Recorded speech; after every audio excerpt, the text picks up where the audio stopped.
Hey everybody, what's up?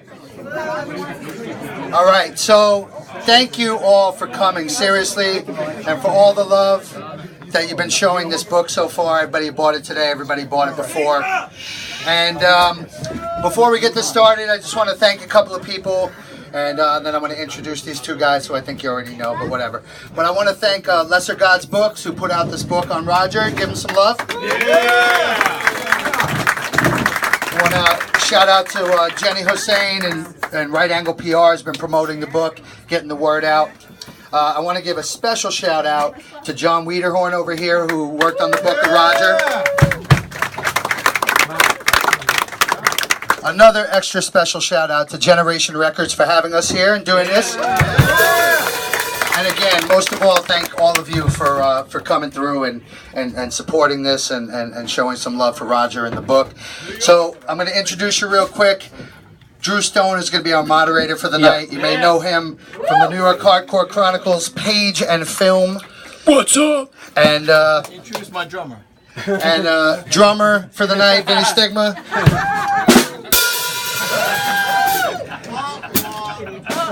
I also want to thank you all for joining us for this alt-right meeting. And notice my shirt. Thanks for leaving your tiki torches at the door.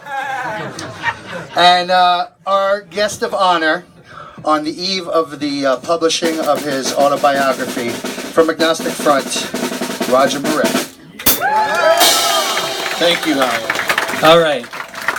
Thanks for coming out, everybody, and here we go. Wait a minute, I'm not done. I personally want to thank each and every one of you for being here with me tonight, for real. Means a lot to me. Means a lot to me, to Vinny, our band, our scene, our film, our everything. Thank you all.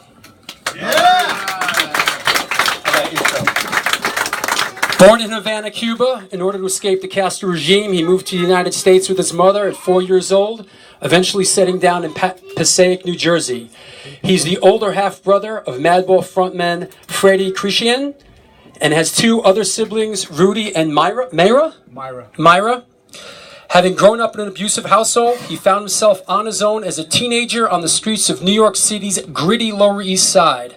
Living in squats with other eccentric characters and victims of childhood abuse, he found himself at the forefront of the first wave of what was later known as American hardcore. He's the vocalist for Roger Miret and the Disasters, as well as the Alligators. As the frontman for Agnostic Front, he is one of the pioneers of the New York hardcore scene, and I think it's safe to say that if it wasn't for him, New York hardcore as we know it would not exist. Ladies and gentlemen, my friend and yours, Roger Miret. Thank you, Drew. All right. So, for many years in talking, back and forth, you and me, this book thing has come up.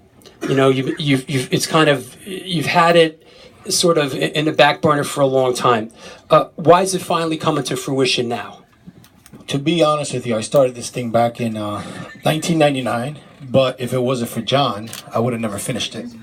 And that's the honest truth, because I was all over the place. Life took its course, I started in 1999. Lars was helping me out, Lars from Rancid. I lost it twice, World Trade Center. I lost it again through another virus, and then I attempted at it one more time, and it was just frustrating. Then John had reached out to me through when we started making the film, The Godfathers of Hardcore, which is pretty cool. And you guys will be seeing that soon. And then I was a little hesitant, and I guess pride got in the way and all that good stuff, But John had good intentions, and we sat down a lot. We did a lot of work together, and I appreciate John for pulling me together and making this story what it is. Thank you. So John played a major role, honestly, because like I said, I was all over the place with it, and I'm not a writer, really, it's just more a storyteller, and that's what I wanted to get across and tell you my life, my story in a way. This is John, everybody. Hey, John. My friend John. Thank you, brother. Couldn't have done it without you. Thank you. Yeah. So together, he helped me get it all together, get it right through the work of Lesser Gods, the editors, Howie, and everybody, and it is what it is today. We lost a few pages in the edits, which will hopefully come back in maybe a second printing or something, you know. And it was fun. It was really fun. It was exciting. So you had to start from scratch again? Like no, well, I've got, you know, it's interesting. I have those floppy disk home. Yeah. All the start, you know. I've got stories that I've sent you. I've sent you all the other stuff. There was a good chunk there, but a good chunk all over the place, and then just getting it right, you know. Yeah. Good. And also, you know, shooting the shit with Vinny on tour. A lot of this comes from conversations, personal conversations. I recorded everything from the very start. Just personal conversations, shooting the shit with friends on tour, just reminiscing on our past, on our lives. Everybody wants to know about, you know, what was it like in New York City. But that's the stuff that maybe a lot of you guys want to know and stuff. But then my own personal struggles is my own personal struggles, and that's what you guys are going to read or hear about soon. You know, and how my little brother Freddie got involved in the scene, how Madball came around, my struggles with life in general, my prison encounter, which I'm not proud of. You know, I fucked up. You know, to be honest with you, you know, but I'm manning up to it. I'm admitting my fuck ups, and I've done a lot of things I shouldn't have done. And I think we've all have. I don't know. I like to think that we've all maybe have done something, you know. But either way you put it, that's a lot of the story that you're gonna read. You're gonna read. It's like 4 stories. Is, you know, of course, the New York hardcore thing. Then you're gonna read the story of me coming as a kid from Cuba to America, living in poverty, living in the ghettos. I didn't know I was living in a ghetto. Nobody knows you're living in a ghetto when you're a kid. You know, you're just there with your family. And then you go back and you visit, holy shit, I lived here, you know, and stuff like that. But, you know, coming from another country and only knowing how to speak one language, that was tough. So you came to America from Cuba when you were 4, and you ended up in New Jersey. Your mom and dad split when your stepfather entered the picture, who turned out to be very abusive. It's safe to say your home life. It's safe to say that your home life as a kid was very chaotic. Can you give us some perspective on that? It was chaotic. You're gonna get a lot of perspective when you read about it. It was very chaotic. There's some stuff that not everything is there. But the most important thing about it is, yeah, as chaotic as it was, I mean, there's a lot of reasoning behind it. I'm not trying to. You know, I mean, sometimes I sit back and I think about it, because part of the chaos, part of the abuse was his own, my stepdad's own struggles. That's how he was raised, and that's how he thought we should be raised. Mostly importantly, what's really insane and crazy here is he wanted us boys, me, my brother Rudy, eventually Freddie, he wanted to toughen us up, and that's how he thinks toughening us up goes. You know, a lot of us here are parents, you know, and we think differently. And we just don't go around doing the things that were done. I had a lot more mental stuff too, you know. But not everything was horrible, you know. That's what's important to say. The other day, I was just having lunch with my wife, and I had a good memory. That's odd, you know. I remember coming into New York City, 14th Street used to be the electronics section. Do you remember that? Yeah, sure. When you wanted to go shopping for electronics, you went to 14th Street. Yeah. And I remember wanting my first boom box, you know? And I'm like, man, you know, it was Christmas time. And he took me to get me my first boom box. And that's just a good memories there too, you know? But it's, you know, sometimes the bad stuff drowns the good stuff. And people, and especially parents out here, you need to remember that, you know? Like just in everything, for every bad thing you do, you're going to get a lot more. You know, it's going to go farther than any good thing you do, which is sad, you know, but that's a story of my life. So basically at 17, you were on your own.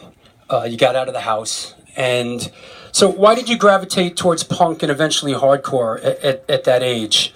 Did it give you a sense of family that you longed for? Absolutely. You know, like all of us kids that were here, like you, Drew, Vinny, back here, Kabula's here somewhere. Yeah. Kabula was an exception, man. Kabula's dad is awesome. Kabula has a great family, man.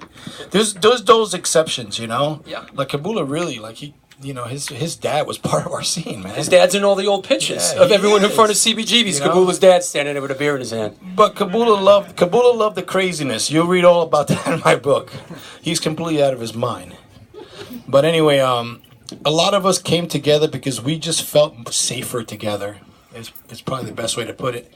And that's another reason why Freddie came to our scene really young. When he was 6, I have photos of him when he was 6 years old at CBGB's. You know, a lot of you guys have seen a photo. He's 7. I have photos of him 6. One of them was gonna make it in the book. It was too dark, unfortunately. But maybe I'll throw it up online or something. But you know, for some weird reason, I just felt Freddie would be safer with me. You know, even though he's 6 years old, we're living in abandoned buildings, drug addicts everywhere, junkies everywhere, criminals everywhere. But for some reason, we didn't. There wasn't a threat to us. You know, we just felt, because we were together, we felt at home. You know, so it's kind of weird. You know, it was like a tribe. You know, it wasn't a gang. That we never had a gang mentality. We had more of a real, true, united mentality of sticking together, and we defended ourselves, or defended from other people kind of, you know, trying to come in and do something to us. That's how it was. It was a tribe. Well, we talked about in the film also, the New York Hardcore Chronicles. So I mean, this is something we bantered this about back and forth, that, you know, back then in that early scene, you know, it was like, you know, 30 people. Yeah. It was a real kind of close-knit kind of clique, the nucleus of it. It was 30 people. In fact, I think 30 people. I think we're exaggerating sometimes. Those are the big shows. But those are the shows when you had, you know, Agnostic Front, Crowd, Urban Ways, SSD Control, Control, Circle Jerks. You know what? These were 30 people. You know, but the cool thing about it is everybody was in a band. Yeah. It's really, and if you weren't in a band, if somebody showed up and somebody was missing, you were in that band for that night. I played in countless bands, you know, and I think we've had countless drummers fill in here and there, and who knows, you know how to play a song or two. Till date, it still happens. We just recently went to Russia with a guy named Mongo, right? Boingo, he only Bongo. You can look it up, Google Bongo and Agnostic Front. Pokey couldn't get in? Pokey was hurt, unfortunately. Pokey's here somewhere. Right. But that was crazy. But I'm just saying that we all, you know, helped each other. Tito's here. I don't know if anybody know Tito's here from early Warzone. Mm-hmm. And he remembers all that stuff. I think that, you know, something else that we've talked about is how back then in those early days, there was room for everybody.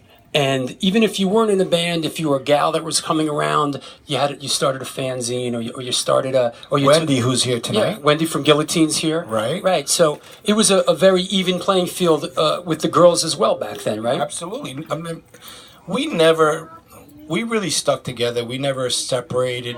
There was no sexism or racism or any of that stuff. We really were.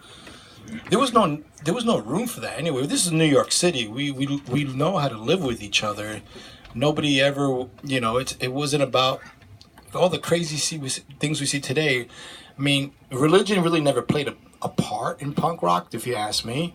But if that was the case, that didn't bother anybody, you know. And it was just, we were just a really tight, beautiful community, man. That's what we were.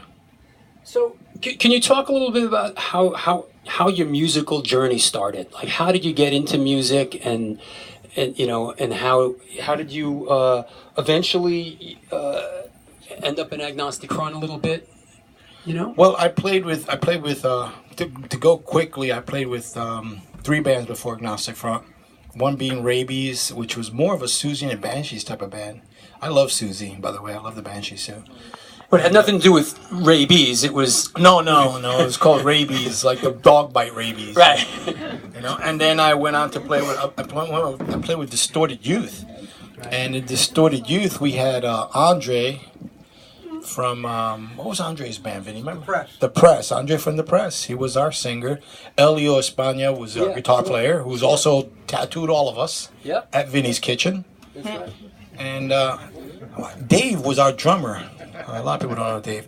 Anyway, after that, I went just coming out here, hanging out, and doing this stuff, going to record stores. I remember stopping at Rat Cage Records at 171A, and I saw a little sign that said bass player wanted. It said Psycho's bass player wanted, and it had a Jersey phone number, which is bizarre. And I was coming back and forth from Jersey. I lived right there in Union City, which is really, it's no different than living in Queens. It's just a path. That's all it is, or Jersey City.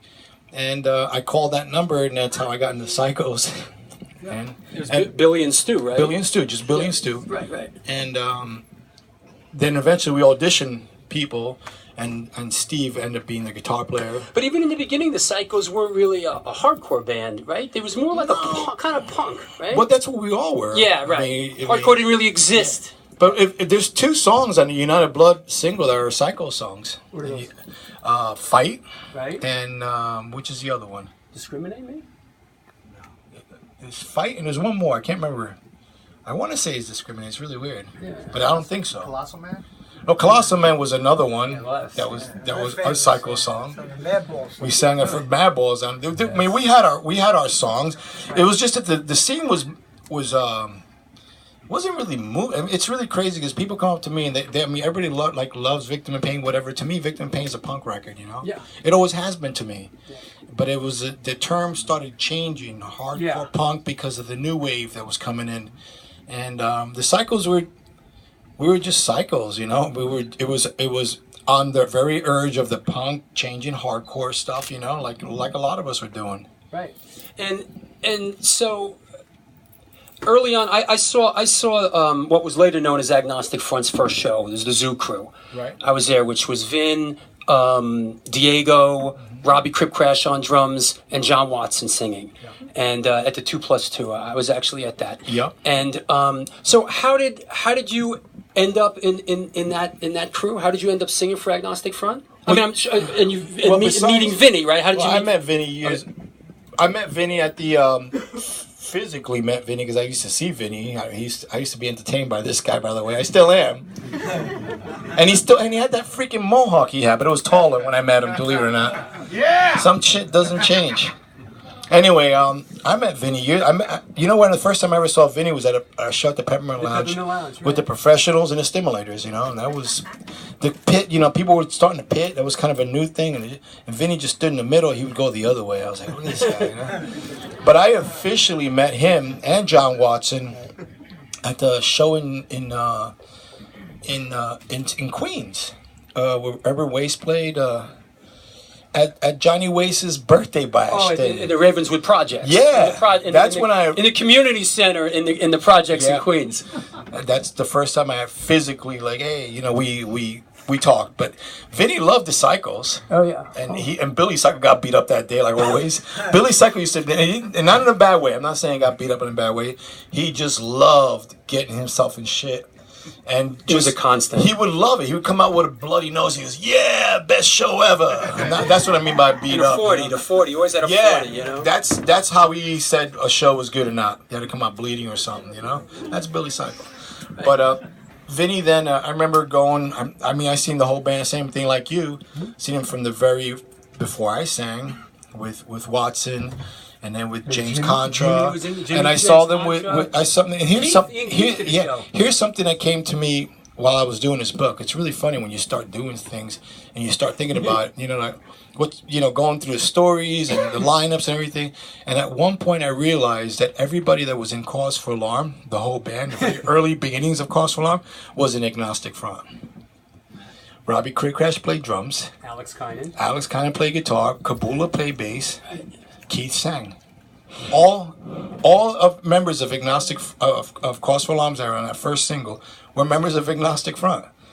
So then to make the long story short, I was asked to just come and sing. I was approached by Rabies and Adam N.Y.H.C at Angry Simone show, Greg Gildersleeve's. And they used to pick their guys. I mean, Vinny should just say this, but they used to pick their guys by who was in the pit, and there was never no musicianship involved or anything. I mean, listen to our first fucking record. You had to be primitive, that's all. If you represented in the pit hard, you were gonna. You were gonna get recruited. That's basically. And if you had the biggest mouth, you'd end up as a singer. Yeah. But that wasn't any of me, which is crazy. I mean, not the big mouth. I was always more of a quieter dude. But I was approached. I was always a bass player. I used to fill in for a lot of bands. Sure. And it was weird to be asked to sing when I used to play bass and sing, you know. But I went for it. My girlfriend at the time, Chessie, said, "Go do it," you know. And I was hanging out with Tito, I think, maybe when they asked me. Tito's here somewhere. You back there? Were you with me when they asked me to sing? Anyway, that's Tito from Warzone, just in case anybody is asking. That's original Warzone back there. Yeah. So let's talk a little bit about how I know Springer was a bit of an influence. I love Springer. Who really influenced you as a singer and as a frontman? Who? I would say Springer for sure. There's no if, what, or but. I love SSD Control. Vinny Los Alvarado, guitar player. SSD Control is a very influential band to us. That's right. So was Negative Approach. If you look at the song titles we share, are like Negative Approach song titles are also some AF song titles, you know. But I mean, a lot of you know about the feud, the Boston, New York feud. But it's been, it's, you know, like with everything, with time, you know, all of a sudden it was a little boat that sailed to Cuba, and this boat is a submarine. You know what I mean? Its stories change. So I wanted to clarify some of that. Yeah, there was a little something, but it wasn't indirectly with any band members. It was more like followers, you know, if anything. I sort of remember the very early days. It was all good, and very early on, many times it was fine. But then eventually it started to get a little weird. It got weird. Right. Got weird, and it was handled quickly, and until date we are all still friends. Right, and a little something that you mentioned in the book that I think is really relevant is how on the side of the A7 in spray paint it said, out of town bands, remember where you are. And that was specifically for that reason. Yeah, that was there for years. Out of town bands, remember where you are. Because it wasn't cool for you to be from out of town, come over here and talk shit. No, it wasn't. No, it and wasn't. if you did, something happened, and then there's a little friendly warning, you know, dog, don't cross, don't get in, bites, you know. But so go ahead. I mean, we were talking about Springer, SSD Control. I mean, there was a lot of good memories. Who else really influenced you? I know you mentioned Keith, the way you used to hold the mic. Keith did, of course, because Keith had this weird way of just holding a mic like this. And if you look at any early photos of me singing, I love Cause for Alarm, you know. Yeah. And then Keith would go like this, and Springer would swing the mic. I was trying to find myself in a weird way, you know, because all of a sudden I'm playing the bass and I'm singing. But, you know, the crazy thing about it was not that I had to sing, you know. I just had to be in the pit. And if you look at some of this early footage, which you guys will, and that Godfather's a Hardcore film, you will see it, because I do have film from 1983 of us. I have a whole shows, a lot of beautiful films from stuff from 1983. You will see that all it took was a couple words, throw the mic down, get in the pit. Yeah. Hey, we want to take a question or two and break this up a little bit. So, does anybody have a question? Anybody? Come on. What the fuck is this? My man, speak loud. Yeah. How'd you deal with traditional skinheads and whatever outside skinheads outside of New York, and how they can, you know, you guys were a traditional band, and how'd you deal with the fact that they sometimes will come in and talk a lot of shit? Are you talking about skinheads coming into New York? Yeah. But I mean, identifying with the Agnostic Front as a skinhead band, and also, being racist.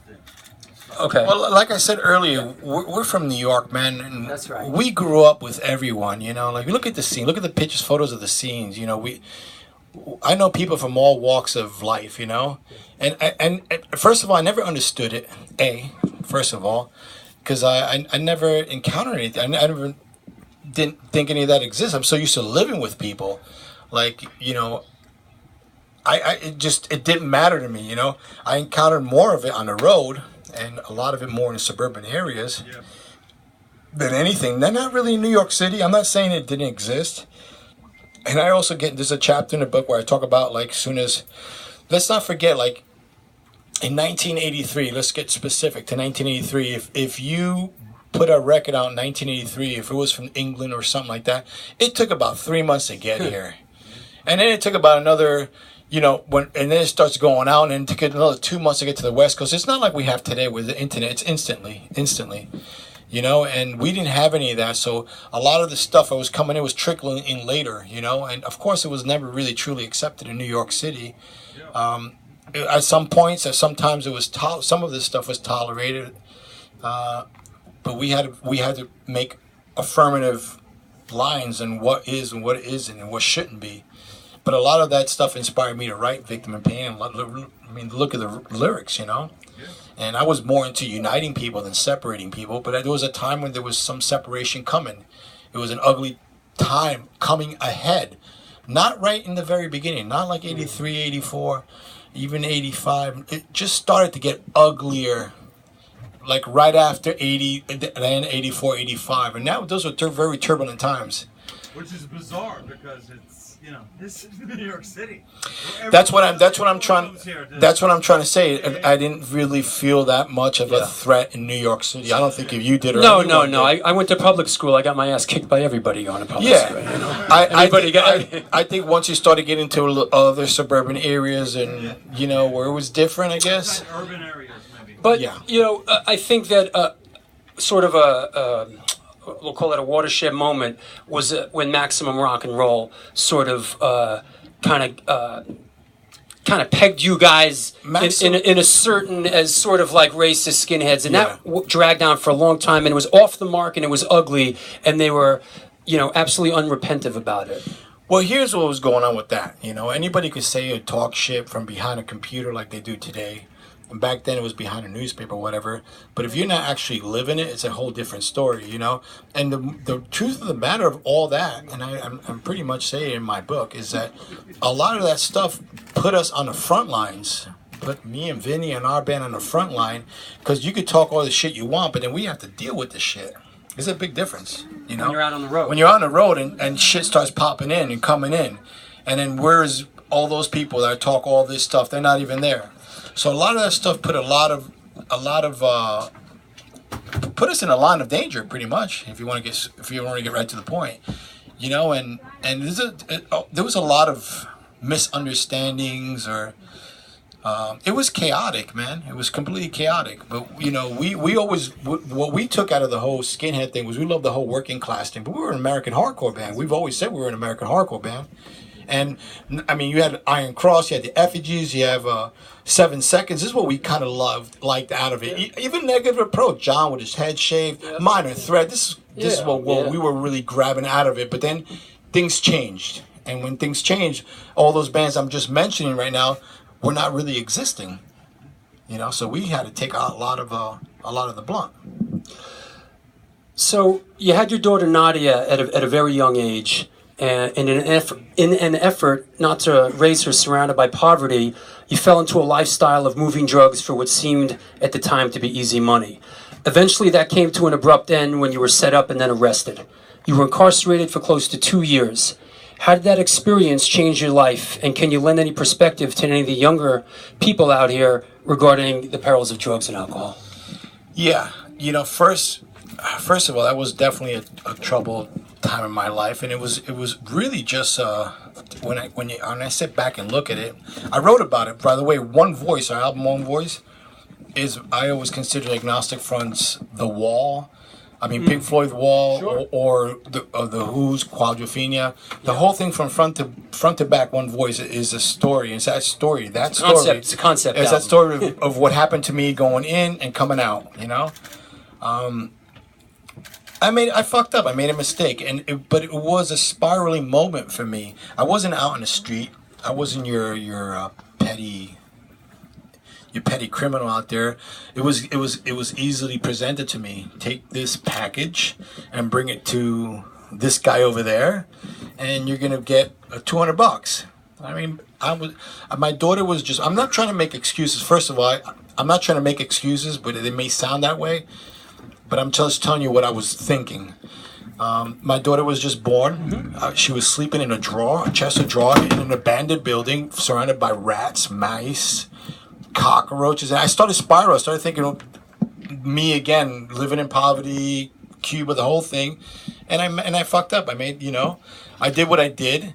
And but not till I was incarcerated did I really think about how many people I hurt. And that's what's an important part of this whole thing, because I was okay dealing with it. I dealt with it fine. I mean, being incarcerated wasn't hard for me, to be honest with you, because I already had dealt with shit on the streets. I was prepared. I was fine. I know what you should, what you shouldn't do, what you say, what you shouldn't say.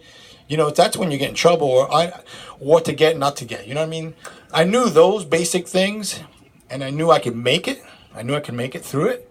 But watching my daughter suffer, watching my family suffer, and then realizing in my thoughts of like, I only brought this thing.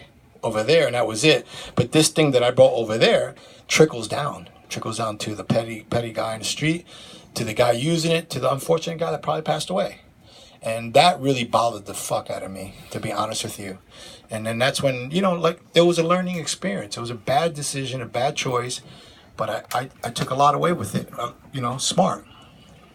Yeah, I mean, one thing, and I told you this as soon as I read the book, one thing that I really, really loved about it was there's a lot of graciousness and a lot of humility in it. And a lot of these books, I'm not going to mention any names, but there's a lot of books that are just basically me, and fuck you. You know, and Roger's book has a lot of humility and a lot of graciousness. And that's, I read it all the way through. It was really enjoyable, and I think you'll enjoy it too. Yeah. I mean, yeah. But if you know me, I'm a very kind of a humble person. That's right. You know, like, I just never been a person like that. But at the same time, it's, you know, there's stuff in there that I probably would have liked to take to my grave, but I guess I didn't. But I thought it was kind of psychologically, it was good to release some shit. Like a purge. Yeah. It was good to let some shit go, and I did, man. It felt good. It felt good. And you know what? My brother Freddie, he's here, little Freddie, wherever the hell he's at. Hey. You know, he didn't know anything about what was in that book. Nothing. Zero. Wow. Zero. And then it came out. About your childhood. Just no, he lived it. He knows what I'm talking about. He knows why I bought him here. I'm not saying about that. Right. I'm just saying that what was in it. Contents. Okay. And I think a lot of that was very therapeutic for him to read, too. Sure. And there was stuff he didn't even know. You know, there's just stuff that sometimes you don't talk about. Mm-hmm. But I think he knows what I'm talking about. But it was you know, I wanted him to read it firsthand, like the way he did. And you know, he lived a hard life, too. Very hard life. You read about it. Start writing, Freddie. You're next. We want to. You know, you're on deck circle. So. I'll save that picture when you were 6. That CD's for you. Right. That's the cover of yours. Another Let's question. just say Liberty Spikes. You guys know what Liberty Spikes are? Yeah. Nothing. Freddie rocked Liberty Spikes at 6 years old. Wow. How about another question from the gallery? Anybody else? Great. Come on. Anybody? Drew. You know what, Drew? Let me just say something too. I'm sorry, he has a question. But you know what's really crazy is I have an 8-year-old and a 10-year-old now, and I'm like, and I look at my son Desi, and I'm like, what the hell? Why the hell did I ever bring Freddie up here? I would never do that to my own son. It's crazy. And then I look at my kid, and my wife, like, she reads it, she's like, you did that to Freddie? I'm like, oh.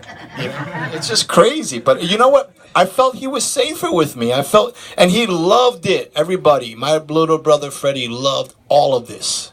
I mean, 6 years old at a Bad Brain show. Who the fuck wouldn't love that? You know what I mean? Remember that show, Freddie? You know what I mean? Like, we loved this. We thrived on this, man.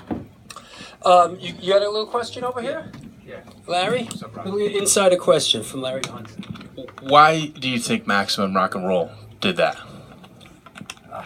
I know why, Yeah. and I think I talk about it in my book. Yeah, you do. Because they were experiencing something that we weren't experiencing. And, you know, you can't judge a book by its cover. That's what it all comes down to. Just because this is happening over here doesn't mean it happens everywhere. And a lot of people probably could relate to all that stuff. You can't say everybody, you can't say this person's, I mean, especially when it comes to that, because I've seen metalheads, punks, and skins that are on both sides, you know what I mean?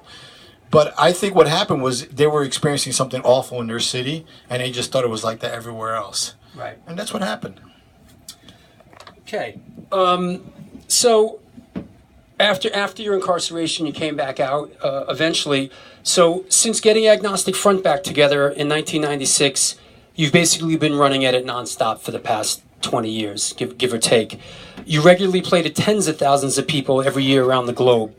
What sort of feelings do you have seeing the worldwide impact that our little New York hardcore scene that we started in the 80s has? You know, when you go to Russia. First of all, it's really awesome that out of all the hardcore scenes or punk hardcore scenes in the world, that New York hardcore is the one that bridged the world. You know, it's like New York hardcore bands really connected all the continents and people worldwide. I've been in Russia where I've had people come up to me in Russia. I just discussed this today.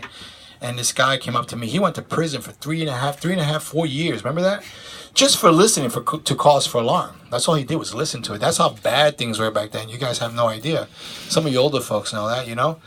Like our music, New York hardcore music, just any music of that nature was banned in some of these countries. But somehow, all these people, I think it's because we've always spoken about oppression, overcoming oppression, relate to us. And I think the secret to our success and longevity, and it's nothing, you know, nothing to rave about. I mean, we're very grateful, but I think it's that because we've always been genuine people. You know, we've always been people you could approach, people you could come and speak to, and don't. I mean, just look at everybody that's in this room. You guys all want to be a part of something that's genuine, something that's real. If the minute you thought it wasn't, you probably wouldn't be sitting here or standing here or looking at me. And I think that was what bridged New York hardcore with everything else. The bands here had direct connection to what was really going on all over the world. Yeah, absolutely. Another question. We're starting to wrap it up. Roger's going to sign some books in the back, and Stigma's going to play as well. Just real quick, I want to mention something that we're doing another show in Tompkins Square Park this summer. It was just announced. It's a tribute to Rabies on the 20th anniversary of his death. Just so you know what's up with that. Can I read something to you? Yeah. Hey, that's great. Everybody should clap for that. Let me just so this is what it's looking like before Roger reads some. It's members of Warzone playing, led by Todd Youth, and Kill Your Idols. And Fireburn is playing, which is Todd Youth's band with Joseph that used to sing for the Bad Brains, and Shutdown Reunion, and Regulate. So that's what's happening October 1st. It's up. There's a GoFundMe page up. We need your support to pay for some of these production costs. We're gonna have another really great fucking day in the park, and we hope to see you there. So thank you. Who's DJing? Oh, and Howie, Ill Bill, and Frank Too Far is DJing. Yeah, go ahead, Frank. I just want mentioning Rabies. You know, Rabies was a very special friend to us. I mean, really, he was our brother. You know what I mean? And just because I just want to read something. You know, please. Throughout the many years, I've kept a lot of flyers and people would call garbage, you know, and stuff. And when United Blood was released, we had a couple records. I don't know if you guys know, like the labels, the blank B-side were kind of offset. So we were like, well, you know, you can't really sell it. It's onto the record, blah, blah, blah. So there was 2 records. And me and Rabies, we were always really tight, you know. I dedicated one to him. Like a yearbook. Like where we're Sandy. She had her yearbook. And she had her yearbook in 1982. I signed it. She bought it here today. I'm going to re-sign, you know. And here's one he wrote to me. So I wanted to share this because you just met Rabies. He says, Roger, you stuck by me. Wait, I can't even see this. Fuck me and my glasses. Okay, you stuck by me when it really counted. We really busted it, skin style, while I was in the band. Thanks for everything, Blood Brother Oi Ray. You know, these are the things that stay with me forever. Right. Forever. I've had this with me forever. Absolutely. This is the currency we have in our later years. This is what means a lot. Any other questions before we wrap it up? Anybody? Let's party. Thank you. Oh, my man. Why didn't you bring Squirm to Puerto Rico? Oh, that was in a book, by the way. That's going to be in the 2nd edition. Because, you know, we lost like 21 pages. Honestly, we did. We lost like 20 pages. In Computer edits. crashed? Or? No, in edits, you know, streamline it. It was valid reasons. There's a lot of stuff that, well, whatever reasons. One of them is that Squirm story. It'll resurface. There's a bunch of crazy Freddy stories. There's even a crazy Petey Hines story. You know, we've had a lot of people play in the band throughout the years. You know that. Yeah, I think the incredible thing is Todd Youth played bass when he was 13 years old. Absolutely. 13 years old. He's playing bass in Agnostic Front. Yeah. That's incredible. But exactly, it really is. I mean, I looked at my kid when he was 13. I looked at Fred. I mean, I looked at my son. He's 8 years old. I'm like, what was I do bringing my brother to like these dangerous areas? You know, I don't know. But it was a different world. Different world. A little bit, you know. Hey, John, Yeah. So, did you know Roger at all, or Roger's story, before you got involved with him with the book? Well, I Let's hear this, okay? no, I worked on a book about 6 years ago about the history of metal. It was called Louder Than Hell: The Definitive Oral History of Metal, and I wanted to include a chapter about crossover. Because when I was growing up, I was really into thrash, and then bands like Metallica and Anthrax and Slayer started talking in, fanzine interviews about DRI and Agnostic Front, and so I thought I checked that stuff out and blew my mind. So I thought, this was a really important part of the development of metal, so I wanted a chapter about crossover.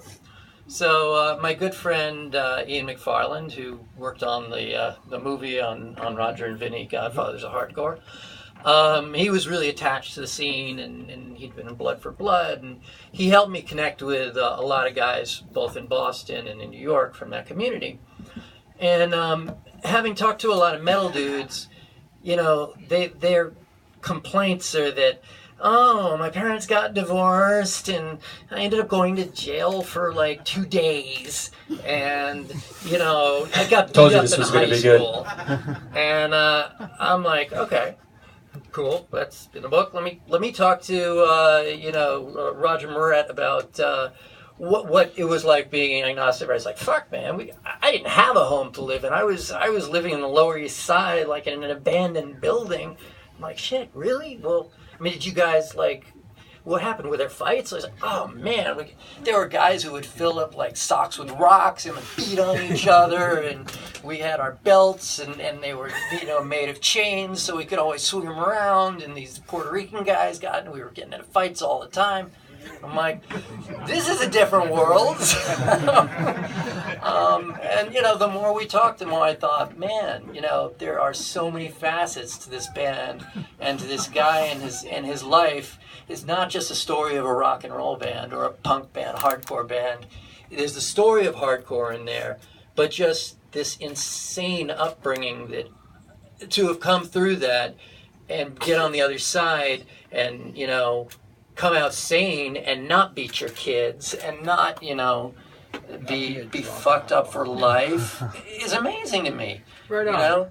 So I thought, there's these great facets. There's this upbringing, this band story, the jail story, and I said, this has got everything. Okay, great. So, Raj, just in closing here, any thoughts for the future as we move ahead? Well, I mean, just look at the news. The future's fucked. Shit. I mean, let me go back to where I'm going to rob this from Vinny Stigma right now. But hey, what the hell? Might as well look at him and rob him. Right. This is one of Vinny Stigma's famous quotes, and I've always loved this quote. I was a punk rocker when politically incorrect was correct. That says a lot, right? Yeah. It's tough out there nowadays, but I don't know, man. It's a tough thing. I would think, I'm happy we were doing the band, we were doing what we were doing at the time. There was a time and a place. New York was a very magical place. It was a very dark place, but there was color all over it. It was a beautiful place, believe it or not, for creativity. I'm not just talking about music. I'm talking about art and everything. Think of your Andy Warhols. Think of Blondie, Ramones, Agnostic Front, Urban Ways, Cause for Just think about everything. The Views, Chromags, all these bands, Bad Brains. It was a real beautiful time, Today, being in a band today is a tough thing. It's a real tough thing. It's just, it seems like there's so much more weight when it comes to everything. When back then we really spoke our mind and let loose, Okay, thank you very much, everybody. Roger's going to be signing books in the back. Stigma's going to be playing. We'll see you soon. Hey, Roger! Yeah. play? Yeah, in a minute. Oh, you're not gonna play now? No, in a minute. Don't worry, you're gonna sing a couple of songs. I didn't sign up to singing anything. He's got plans. He's got plans for you, bro. I can't even talk anymore. Don't worry about it. We're gonna have Roger come up and sing later. Go sign a few books, and then we're gonna come up back over here, everybody. Thank you for coming. Awesome. Giving it up to Roger Miret, my friend, my brother. I love that guy. I wouldn't be here if it wasn't for him either.